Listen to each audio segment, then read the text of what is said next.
Welcome to High Truths on Drugs and Addiction, where national experts bring you facts and answer your questions. I am your host, Dr. Ronit Lev, an emergency and addiction doctor who has served at the White House and still practices on the front lines. Right here on High Truths, you will learn from experts, hear stories from the emergency department, and listen to people who have struggled from addiction. Friends, fentanyl is plaguing America. It has infected all illicit drugs, from cocaine to meth, counterfeit pills, and even marijuana. If you're around someone who may be using drugs, you should carry naloxone, the opioid reversal agent. Carrying naloxone for drugs is like carrying an EpiPen for allergies. If you need a prescription for naloxone, you should have one. No questions asked. That is why I am offering a free prescription to anyone who needs one. Come visit me on hightruths.com to learn more about the show, submit a question, or download a free prescription for naloxone. And if you like the show, do me a favor. Give us a 5-star review and subscribe. Your stars are very much appreciated and go a long way in supporting the program. Today's episode is sponsored by Families Against Fentanyl. FAF is an organization set on breaking the status quo of failed solutions and to get to the core of the supply chain of deadly fentanyl. Learn more about FAF by visiting familiesagainstfentanyl.org and sign their petition to declare illegal fentanyl a weapon of mass destruction.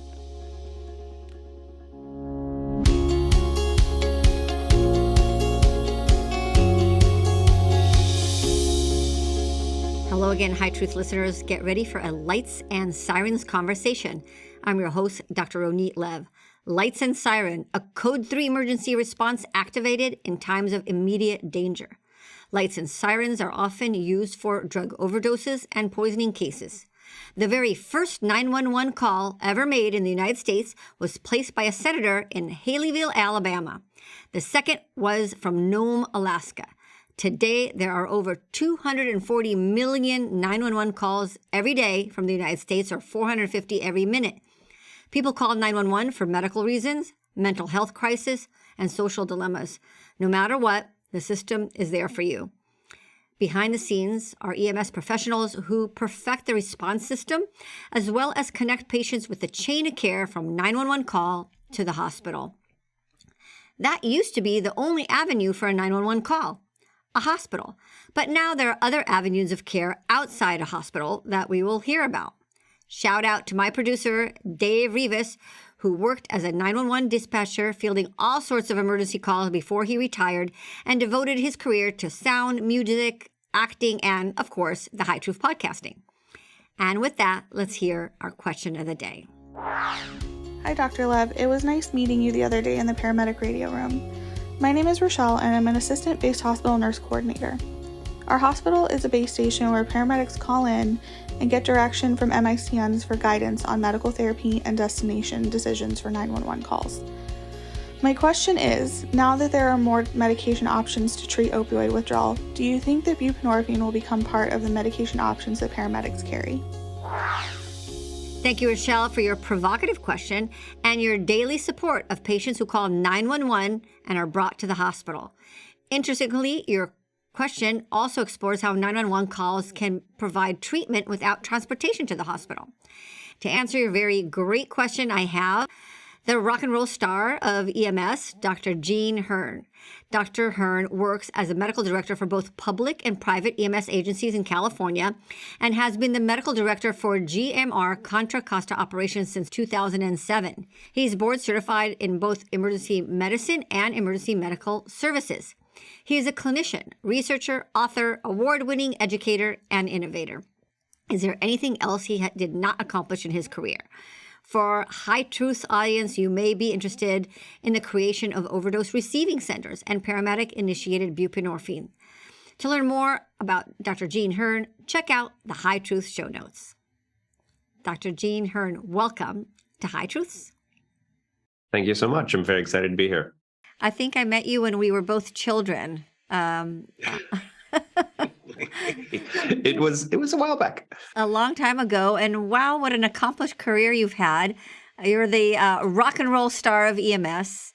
And if you could share experience that you have in emergency medicine, EMS, to working on issues of drugs and substance use. Absolutely. Well, thanks for the intro. I hardly deserve it, but I've been an emergency physician for 27 years. My clinical position is at Highland Hospital in Oakland, California. And I focused predominantly on education initially, and then I started doing EMS as well, and became an EMS medical director for a number of different agencies, for both public and private agencies. And Highland in Oakland has sort of been a test zone hotbed for opioid research, in the sense of what we call the California Bridge Program, which is the idea of emergency departments having sort of low threshold access, or giving low threshold access to patients who are experiencing withdrawal, who have an opioid use disorder, and getting them into treatment, getting them access to buprenorphine with a pretty low barrier. Some hospitals or hospital systems really make patients jump through a lot of hoops to get into treatment. And the Bridge Program was funded through the state of California, and one of my colleagues is one of the PIs in the Bridge Program, and we started talking about how Andrew Herring. Yeah, Andrew Herring. And we started talking about how, patients who are EMS patients might not even make it to hospitals because, they overdose and then they get, revived, if you will, or woken up, resuscitated with Narcan, naloxone. And then they might sign out against advice. Like, you can't force patients to come to the hospital unless they're, comatose or whatever. And so they could sign out against advice and never even make it to the emergency department. So maybe there was this whole category of patients that we were missing in terms of the opioid crisis. Like, we know now, there's 120,000 deaths a year from opioids, and it's affected everyone. Like, everybody knows a neighbor, a colleague, a family member, or a cousin, or somebody who is affected with. It's the crisis of our time. It's not COVID. It's fentanyl. Yeah. Totally. And it's remarkable. And so maybe we were missing patients who would sign out against advice. And so we started brainstorming maybe 4 or 5 years ago about what we could do to allow EMS to have a greater role in this process. And it's interesting because it also, I think, seeing overdose patients, giving them Narcan, having them sign an AMA, and then maybe seeing them again in a couple of weeks, like, it's really frustrating for EMS providers, much like it's frustrating for emergency department providers as well. So we started brainstorming about maybe we take the California Bridge model of this low barrier access to Suboxone or buprenorphine, which has been proven to save lives. If you are in a clinic getting Suboxone or buprenorphine, your mortality rate drops by like 70%. So clearly that is it's a very interesting drug for a lot of reasons, but the most important reason is that, like, you are saving lives. And that number is higher than like aspirin or, almost any other intervention we do in medicine. Like, a 70% mortality difference is like mind blowing. So maybe we figure out a way for paramedics to get those patients buprenorphine, or get them access to buprenorphine easier. And so so about 5 years ago, we started brainstorming, and I started talking about it at the medical directors groups in California.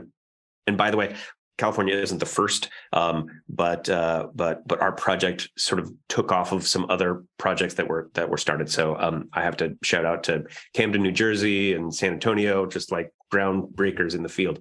But we started brainstorming about what to do, and then we got a grant from the state, the California Department of Public Health, to launch a test program. So we did it in Contra Costa County, and what we did was, we got a special, we applied for a trial study. And the trial study was, we wanted to give paramedics the tools to treat patients who have an opioid crisis or have an opiate use disorder and who are high risk of death. Like, we know that if a patient has an overdose, they have a really high chance of dying in the next month, in the next year. I mean, it's Russian roulette. You've been revived once, and how many times? Yeah. How many lives do you have? Oh, it's crazy. In fact, there was a really interesting, I think there was a New York Times piece about this patient who had overdosed like 3 times in 48 hours, where they would. I think I saw that guy. Yeah, you probably did. I mean, it's crazy. Like, you'd overdose. It's so sad. I asked now people, how many times has this happened to you? And I'll get like 9, 10. It's crazy. Like, you almost died that many times. It's so crazy. And then they feel terrible. They got Narcan. They feel terrible. They're in the ED or whatever. They start to feel withdrawal. And then they get discharged and they go home and they use again. And so there's a really high, the risk in the first 48 hours is actually pretty high. And then in the first 30 days is pretty high. And in the first year is like 5%, like 1 in 20 overdose patients will die in the next year. If they didn't die from that overdose. And I feel that when I take people who think, oh, this is just a Narcan wake up, I see someone who can die. I'm seeing someone who's such at risk of dying, right? It's like the most important conversation or act I do, because this is someone who's near death, just like CPR.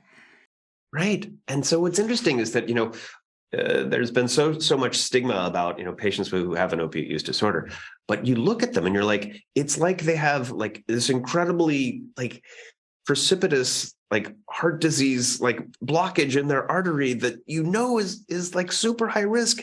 And yet we don't really do much about it. And so that was part of the thing, is like what else can we do to sort of to get this rolling? So the grant, what we did was, everyone talks about Suboxone or buprenorphine, and that is super fun and it's really interesting and it's very sexy because it's the drug that like matters in a lot of ways, because you can't really overdose on it. It has this really interesting threshold. Like, if you take too much, you don't stop breathing, you don't die. So that part's really interesting. But perhaps we thought was more important was actually having this system in place where the paramedics can like link these patients to a clinic system and to like share the data and maybe take them to a different hospital. So that was the pilot project we did. And these were 911 based medics, right? So these are just medics that you call 911 and a medic shows up and they have the ability to do this. So we did 4 things. We call them the 4 pillars in Contra Costa County.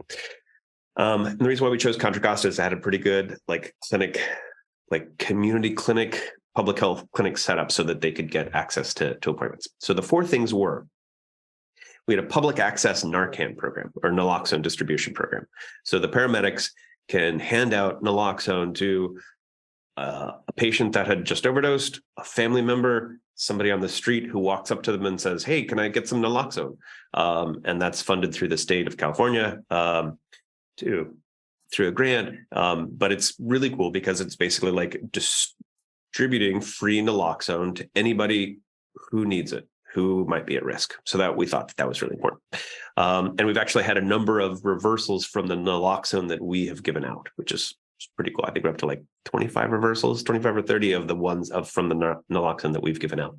Right. It feels good, right? A save. People love the save. We're like, hey, but then they like. I remember when we first started giving naloxone out to first responders, it would be a race, right? So it was a pilot project. We're giving it to the sheriff and they'd give it once and then you call 911, the ambulance comes and they give the second dose. And so the ambulance people got the save. It's like, no, we want to get the save. So they were like quick to give their 2 ones so they could count the save on their end before paramedics arrived.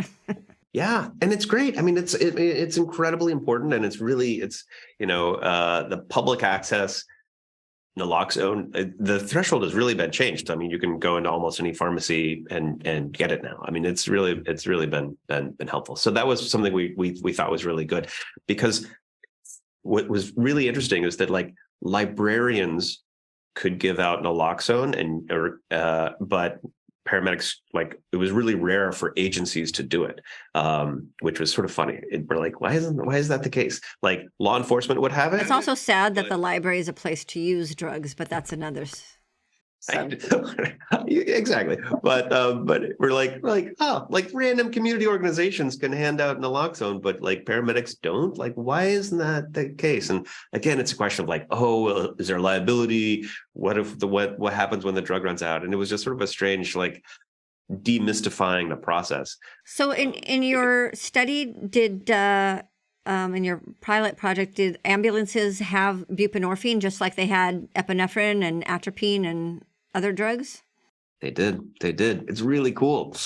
Yeah. So that was like the fourth pillar. I'll get to the other two were data sharing, so that like if a patient had an overdose, there was a data trigger using First Watch, which is just a computer program that mines data, and an email gets sent to the substance use navigator, who oversees the project, and she can reach out to the patient. So every time somebody overdoses, there's a trigger. And so there's like a data sharing component, which I think might be the secret sauce to why this program works. So there's a substance use navigator who gets alerted every time somebody encounters the EMS system as an overdose, which is cool.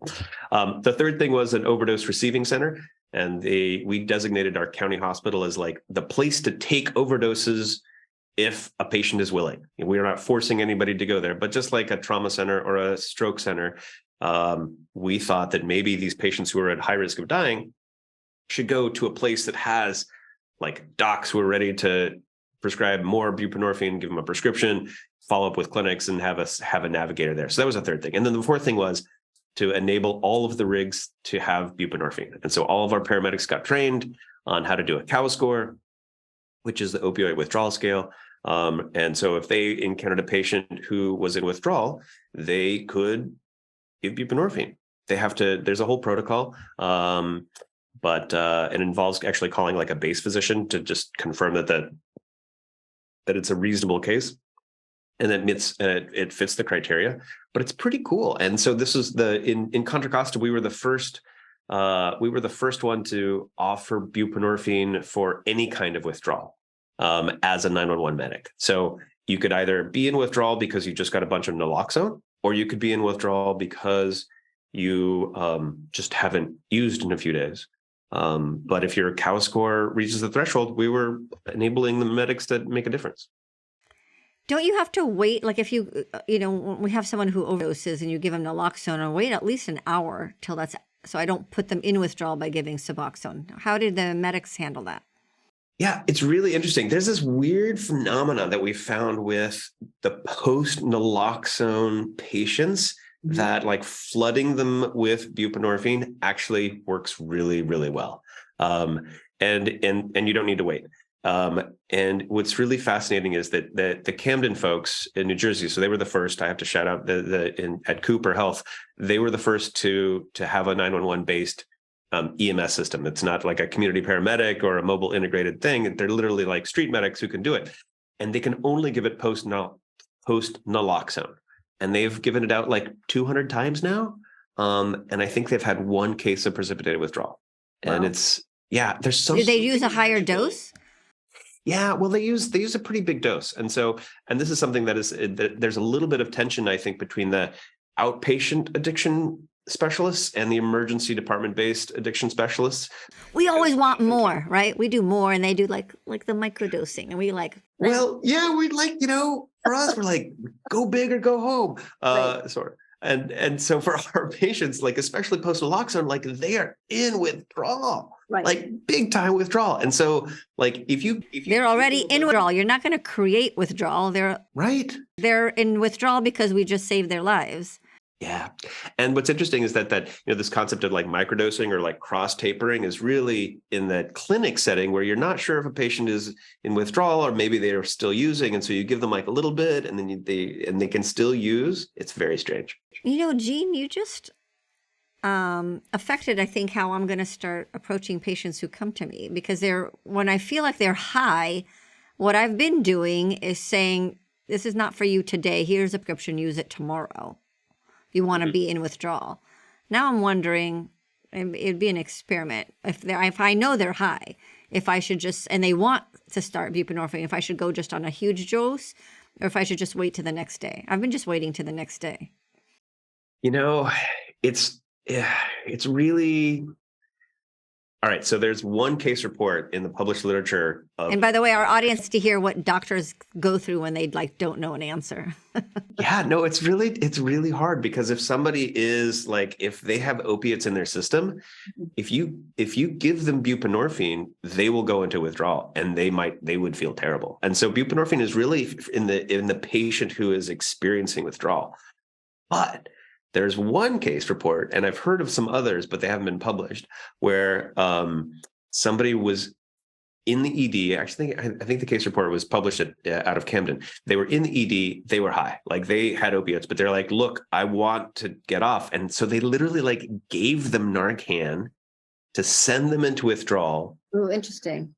And then immediately gave them buprenorphine, like, I don't know, 5 minutes later. I have to look I can't remember the exact timing, but it was like immediately thereafter, they gave them bup. So they like send them into withdrawal and then give bup. And then, an hour later, reassess, maybe give a little more bup. And then they send them home. All right. Next patient that meets that criteria. Yeah, no, it's crazy. I've actually heard of another provider doing it, and they're in the process of writing it up. And, when this was first published, everyone's like, oh, that's so crazy. That's like, are you causing harm by putting them into withdrawal? But you want a patient who wants that, who understands that, right? You have to get the right patient. Absolutely. And from a utilitarian standpoint, you're like, look, you are going to feel bad when you're in withdrawal, but we are going to like try to save your life because this is the long-term solution. Interesting. Or what I've been doing, just wait till tomorrow when you feel bad, right? That's what the methadone clinics do, right? Yeah, totally. They send their patients, come back tomorrow when you're withdrawal. We're not going to help you today.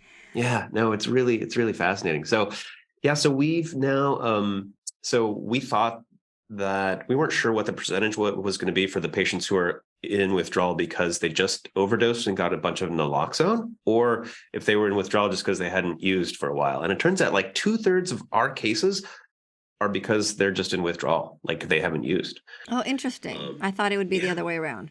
I did too. For 911 call, right? I'm sorry? So people call 911 when they're in withdrawal. See, I thought you call 911 more often when you overdose.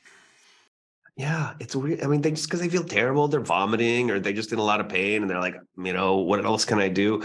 I think as time goes, if we know that this is available, there'll be more 911 calls, and I don't know if we want that completely, but more 911 calls for treatment of withdrawals. If you can't get your fentanyl and you're feeling bad, then you can always call 911.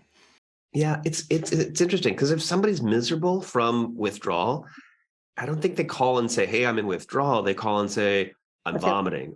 I feel terrible. I've got pain in my back, or I've got pain for whatever, or I have anxiety, or I have palpitations." I mean, they probably don't call and say that. But if I know there's a grant coming online in North Carolina, actually, that they're planning on. It's like a mobile integrated system, and they're going to plan on these patients not going to EDs. They're literally going to like go out, see the patient, assess their scores. If they're in withdrawal, give them bup, wait, watch them, and then sign them out. Yeah. And so then they wouldn't actually like contribute to ED volumes. And that's part of the big question is like the initial pushback that we got from people all over the state, well, all over the country really, is like, shouldn't the EDs be doing this? Isn't the ED a better place for this? And it turns out that it seems like it's pretty safe. Like of all the cases we know of about 600 cases of pre-hospital buprenorphine so far in the US.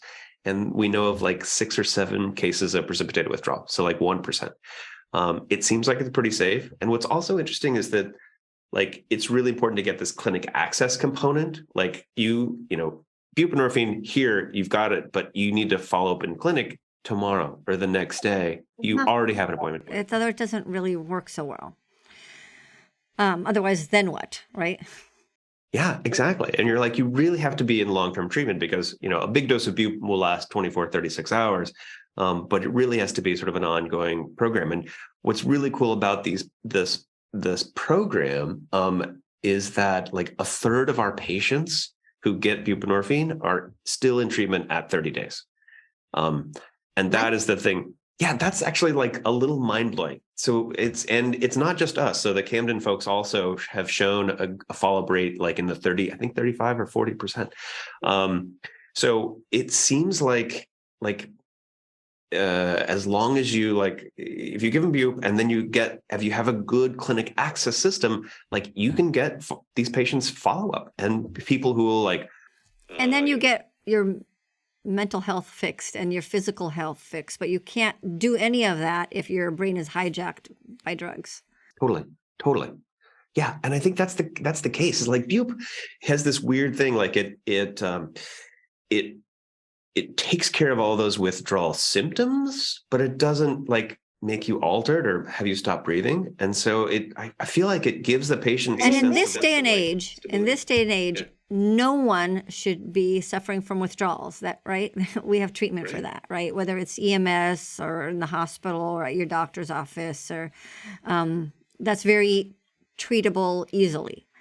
Getting connected to treatment, that's a little harder, but we're working on it. Yeah, and I think that's really the key. Is that we also had questions of maybe EMS bupe isn't does that make a difference in the long term? It treats people's suffering, and so why not? If we give anti-nausea drugs for somebody who's vomiting in the EMS world, it doesn't fix what's causing them to vomit, but it makes them feel better. So why not why not relieve suffering? That's sort of the point of it's rewarding. It's what we came into medicine for, right? Exactly. That's sort of what we do. Our job is to relieve pain and suffering. And if it has this accidental byproduct of getting 35% of them into clinic and that reduces their mortality by 70%, I think it's a win. So anyway, so it's pretty exciting.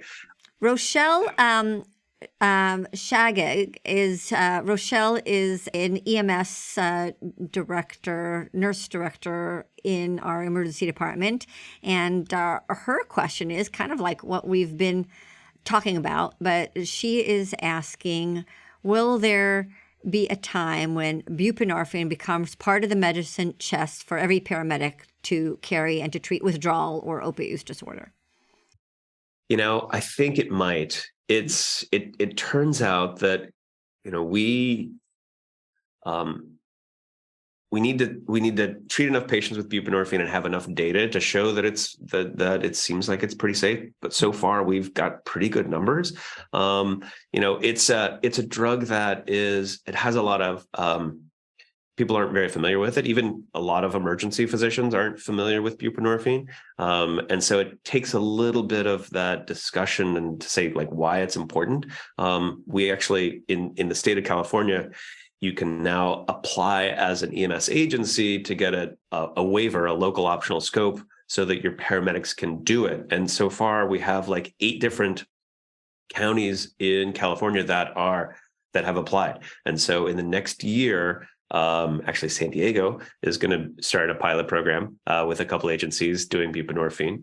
Monterey and Santa Cruz, San Benito, and Hern are all in line to start in the next few months. So it looks like it's picking up momentum. And if you think about historically, it would not be the first time that EMS pushed emergency medicine, right? EMS pushed emergency medicine when you're able to do EKGs, and we could do a STEMI now. Why can't we start something now, right? So EMS pushed the rest of emergency medicine when it came to, I think, a lot of, stroke centers and emergency centers, a lot of ACLS that really was started from EMS and pushed on to the rest of the emergency departments. 100%. And it's really been, EMS has been an extension of the hospital for a long time. It used to be that, they were just ambulance chasers, or they were hired by morgues to to mortuaries to carry patients 100 years ago. But it really has changed. Now, paramedics have a remarkable set of tools that can make a huge difference. Yeah, sending patients to a stroke center or sending them to a STEMI center. So then and the EKG is already transmitted so that the heart attack team, the STEMI team's already like on their way or ready for the patient. So it's done a lot of really great things.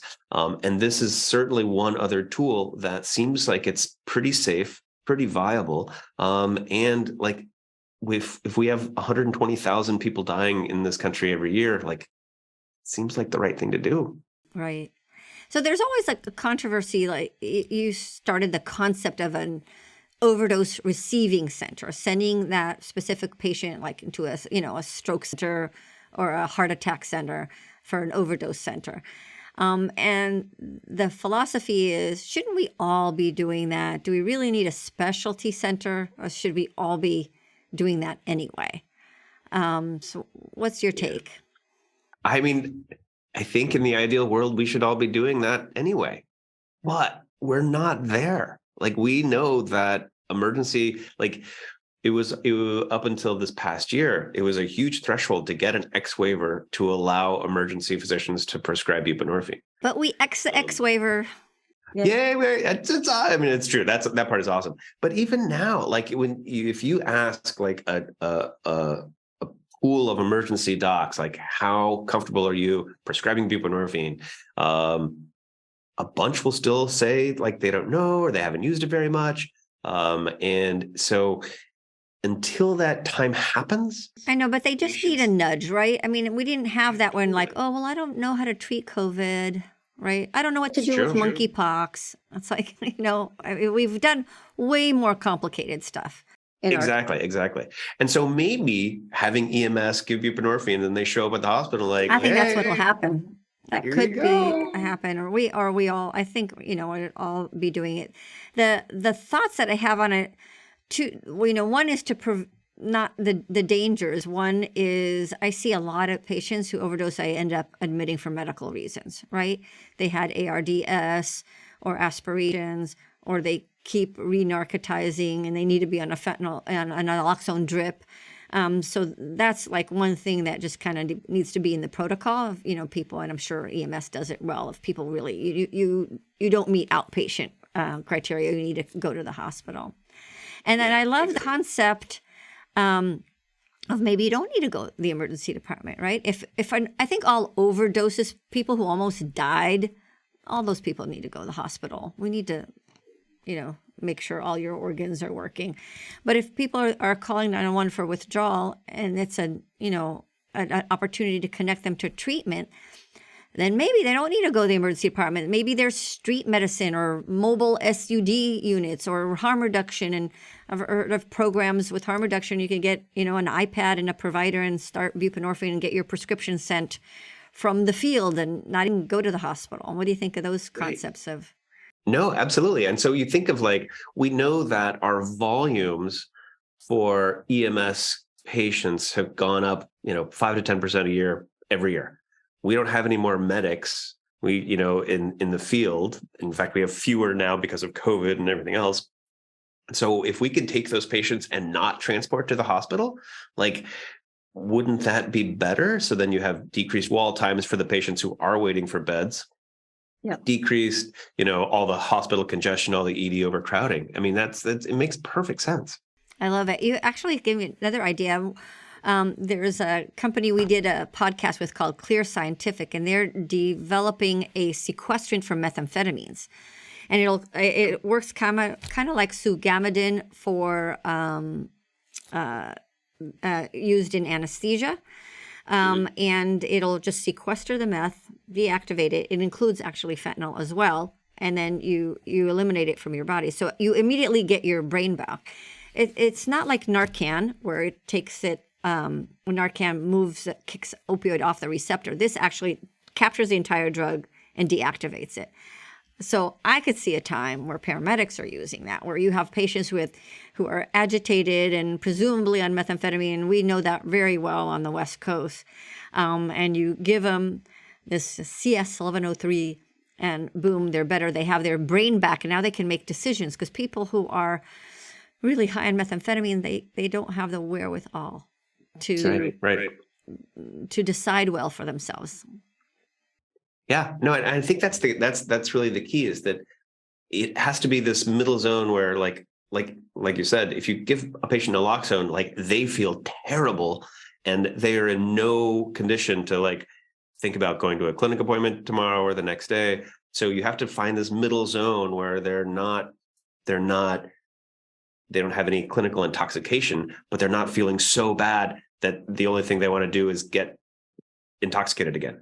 So it's that sequestering of the effect so that they're in this middle zone where, right, they can make decisions, they can look out for their own welfare and all those things that like lead to long-term survival.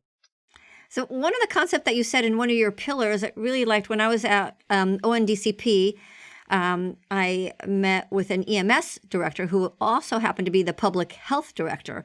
So he created a system when 911 was called for an overdose, you would get an ambulance, but you would also get the peer counselor that comes and meets you in the emergency department and has that immediate warm handoff. So you were saying that through, you said First Watch, the data system, you automatically see a 911 call, and that also sends a peer counselor that give a phone number to that patient, or how does that work?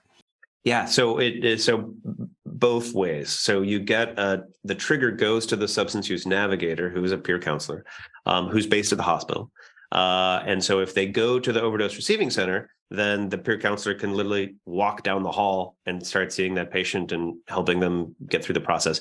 If they sign out AMA, or if they don't, if they're seen after hours or whatever, then the peer counselor at least has contact information from the patient care report, that hospital or the AMS record, so they can reach out to them and say, you know, 911 saw you yesterday. What can we do to get you a prescription or get you into a clinic appointment? And, you know, EMS systems have done similar things around the country. Like they'll have like a mobile team come the next day with, a paramedic, an off-duty firefighter, a peer counselor, and somebody from a rehab program or something like that. Well, they'll show up with 3 or 4 people, say, "Hey, yesterday you almost died. We have a spot for you in the treatment program. We can get you in, or we can get you into a clinic program." And you just gave me a great idea. I think we could expand that even, because I also work with the medical examiner and people who passed away. But I always think that for people, every person who dies has a circle of people who are at risk. And right now we have a crisis intervention team that responds to that. But they only do that if law enforcement is around right then. But what if we were able to figure out who those people are and connect them with navigators and right. do that as well, even, beyond the 911 call?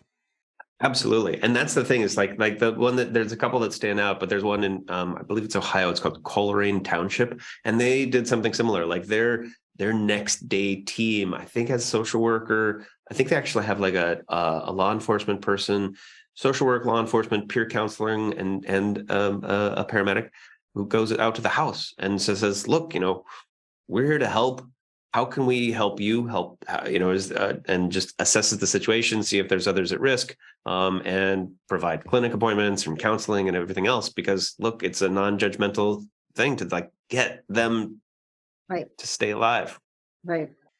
For each person who dies, they have a circle of friends or family that are at risk. So love that idea. Absolutely. I bet you are in favor of community paramedics, where paramedics can do more things besides just go to 911 and bring you to the hospital, but help with homeless and mental health, and to send to addiction treatment centers.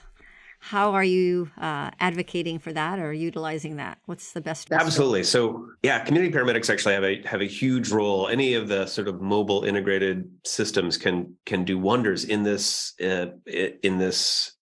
realm, partly because they have a little bit more time at the bedside. So they free up the 911 medics to do the other calls, but they have like additional training and a little more breadth of experience.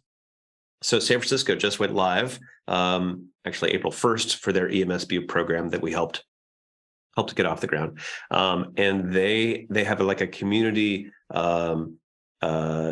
street overdose intervention team that is like community paramedics with peer counselors, and they do it's very, the innovation of having community paramedics is a great one. One of the challenges with community paramedics, though, it's hard to fund. And so a lot of the community paramedic programs are are like grant funded, and they're not as built into a 911 system and to make it more sustainable. But I think they have a huge value, 100%. Yeah. ODMAP, a computer system where we could see spike alerts and where overdoses happen, and then deploy ideally resources to that region. Are you guys using that? I know it's used around the country. It's actually very late to get to the West Coast, but yeah, I'm surprised it hasn't come to the West Coast more. A lot of our systems are using it and are using it really well. Monterey uses it like really, really regularly. It has a variable prevalence, penetrance, perhaps, in California. So we aren't using it as much in Contra Costa, but I know of other systems that are using it quite a bit, though. Right. So actually, there's a state law we're helping support. I think that'll require all EMS agencies to use that, and the state, I think, is requiring everyone to use that. And that way we could see, really, it's not just for the data, it's to what we do with the data, right? And deploy extra resources to where we know the hotspots are. Yeah, actually, as I understand it, the EMS, the local EMS agencies are now required to send that data to the state. And the idea of course is to have a greater sense of how that, how hotspots are, if there's spikes, if there's additional prevalence, and to deploy additional intervention resources there. That's cool. And I'll chat with you a little more even after this podcast, because I want to really promote that around the state. The other project I kind of want to get your feedback on is a project that I worked at the White House. I think we even talked about it way back then, called CREDO, a community response to drug overdose. We have a local task force in San Diego, but the national mission was to create a national voluntary standard to overdose clusters, like we have for the NFPA 3000 standard that we have nationwide for active shooter. So if we have, a cluster, if we have an active shooter, this is the way law enforcement works, EMS works, hospitals work, social workers work. Many different agencies are working together on this active shooter response, no matter where it happens, whether it's, or it started with the thought of it in Orlando, Florida, and Las Vegas, but now, we have active shooter events. It seems like, too often. There's a uniform standard of how to work and get resources. We wanted to have the same type of philosophy and mechanism for overdose clusters that we're sadly seeing more of. What do you think about, or what would it take to get EMS on board, as well as all the other services that need, police, fire? It's a multi-professional standard, but what would it take to get on board to create such a standard? And would you support it? Do you think that that's a good idea, or is that like, nah? No, I think it is. I think part of the challenge is that, when you see, like, it's really, it's a great idea to figure out like where the clusters are, and if there are spikes, to have like a unified intervention. And that might be a spectrum of like a mobile integrated health, increased social work presence, street level clinics, but part of it too is sort of awareness. I think that's part of the challenge is that to integrate the law enforcement and EMS and hospitals for like clusters really is like a standard like that would be great to just like elevate the awareness of such a cluster, because right now everyone's like very tunnel visioned about like, oh, our hospital ED is overcrowded, but if they knew that, look, there's some batch of fentanyl, and now this fentanyl is mixed with xylazine or any other. And it's happened, right? I mean, UC Davis, that's close to you, ran out of ventilators, ran out of naloxone. They wanted to get a federal response. And if it was monkeypox or COVID, we'd have the answer to that. But because it was fentanyl, right, that federal response to assist wasn't there. Yeah, and I think that's part of that, part of addressing like this, the stigma component. So much of, it was like crazy unfortunate that COVID and the fentanyl crisis happened at the same time, because everyone was focused on COVID, but like more people died in San Francisco from fentanyl overdoses than they died from COVID. Yeah, it's a number one cause of death, age 18 to 35, all causes of death. Fentanyl. Right. Yeah, absolutely. And it's, it's taken, million lives, more than 1 million lives now. And so if you think 100,000 a year for a handful of years, it doesn't take long. So to reach that sort of awareness level, and it's totally reasonable to have a standard where you have like there's a bad batch or clusters, then everyone is more aware and has a more unified response. 100%. Awesome. So if we revive that principle of creating a national standard to overdose clusters, I'll be in touch because you're the rock and roll star of EMS. Hilarious. I don't know why you keep saying that. I mean, I had a band, but it was a long time ago. Oh, I didn't even know. No, it was a band at Highland. We called ourselves Sternum. Oh, interesting. For all the crack tests you did back then. Exactly. Opioid shortages. Isn't that interesting that we're talking about, overdoses of fentanyl, and yet there's opioid shortages for EMS, and our EMS carry fentanyl because they couldn't get enough morphine. So that's a little bit ironic. We had a patient who called 911 50 times in pain just to get fentanyl. Oh, no, it's what's really strange about the procurement system is that like on a regular basis now, there's like rolling shortages of like drugs that we thought were regularly available, like albuterol. I don't know if you like, there's a huge albuterol shortage right now. Like what's with that? How can you do that? That's like our bread and butter for asthma. Yeah. Is that a thing? And we're like, we have to have all these memos. Like if you can't get albuterol, you can use levoalbuterol. You can use this. We're like, who knew that was a thing? But because it became generic and the one company that like made albuterol went out of business, like no one stepped in to do it. So like, it's insane that these regular drug shortages happen. But the irony of the shortage of morphine and everyone switched to fentanyl was not lost. Right. So magic wand, what would you do if you were king of EMS or king of the world? And can fix things for EMS or society and substance use disorder?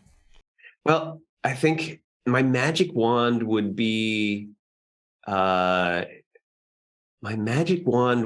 change everyone's perception about what it's like to see a patient with an opiate use disorder or to have an opiate use disorder, because there's so much sort of stigma about patients who have an opioid problem or an opiate use disorder, and people don't think about it as like a disease.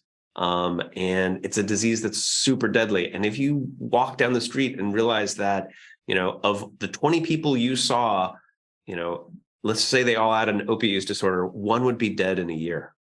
Like, just to eliminate the stigma and to recognize that this is a problem that affects all aspects of society, regardless of race, regardless of socioeconomic status, and to recognize that getting people into treatment saves lives, and buprenorphine saves lives. And so if you would take away all the preconceived notions and all of the bias that people have about treating these patients, think of the amount of good we would do in the world.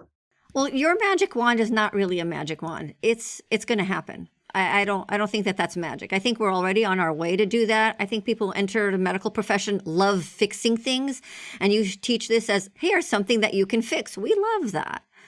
It's true. So I don't think it's magical. I think it's really doable. Your goal is doable. I think so. I hope so. Yeah, no, it's really interesting. So for the folks who take these calls, because when the medics call in, they reach oftentimes they reach Highland or the base. Instead of like another EMS call, it's like, hey, this patient's trying to sign out AMA. What do you think? Or this is like a case that you're like, look, you can authorize this and potentially save their life like over the phone. And people love like this is real. Yeah, people like that. My magic one maybe more magical.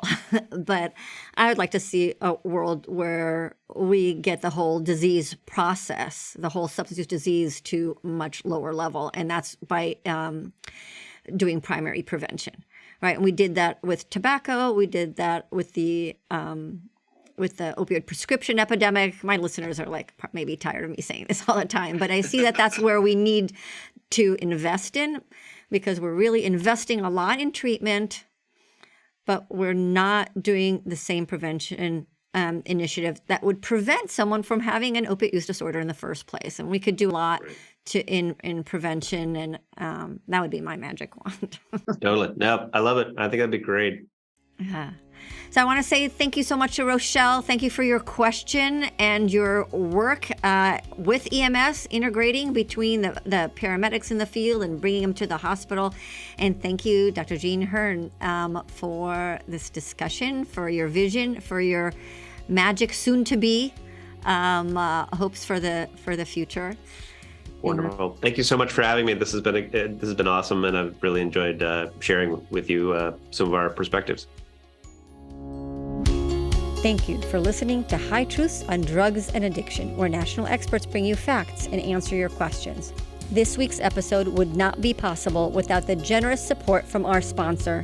A sincere and warm thank you to FAF, Families Against Fentanyl. Visit familiesagainstfentanyl.org and sign the petition to declare illegal fentanyl a weapon of mass destruction. Make drug dealers think twice and 3 times before peddling killer drugs. Our producer is Dave Rivas from Davey Boy Productions. I am your host, Dr. Ronit Lev. We hope we brought your day a little bit more high truths.